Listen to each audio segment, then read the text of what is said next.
Welcome back, everyone. Well, my efforts to create beautiful polished stones are going well. My tumbler has been tumbling for nearly 2 weeks. As you might recall, when I set the experiment up, I started off using a thick coarse grit, and I set it going using that for about 6 days. Then I used progressively finer grits to give my stones a more beautiful polished finish. 3 days ago, I set it going with polishing foam, and that will hopefully give the stones a really gorgeous, glossy finish. Well, it's down to 1 day, and I think it's time to end this. So let's have a look at how the stones have ended up. Let's open up the drum of the tumbler and remove this plate. So the first thing you need to do is sieve out the stones and separate them from the water and the polishing foam. So let's have a look. Hopefully, yep, there are my, wow, they look beautiful. So one by one, let's put them on this paper towel and give them a good dry. These really have turned out beautifully. Let's put the sieve to one side. And look at our beautiful stones. As you might remember, I put in a mixture of different types of stones. I put in several types of tiger's eye.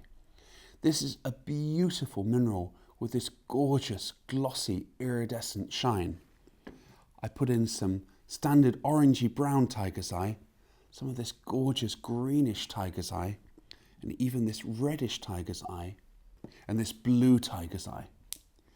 You can see that iridescence really well, and that polishing foam has given them this gorgeous glossy finish.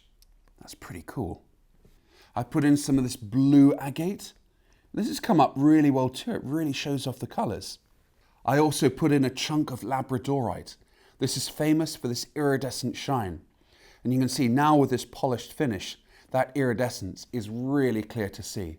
And look, that looks gorgeous. I think that's my favourite so far. I also put in some regular stones.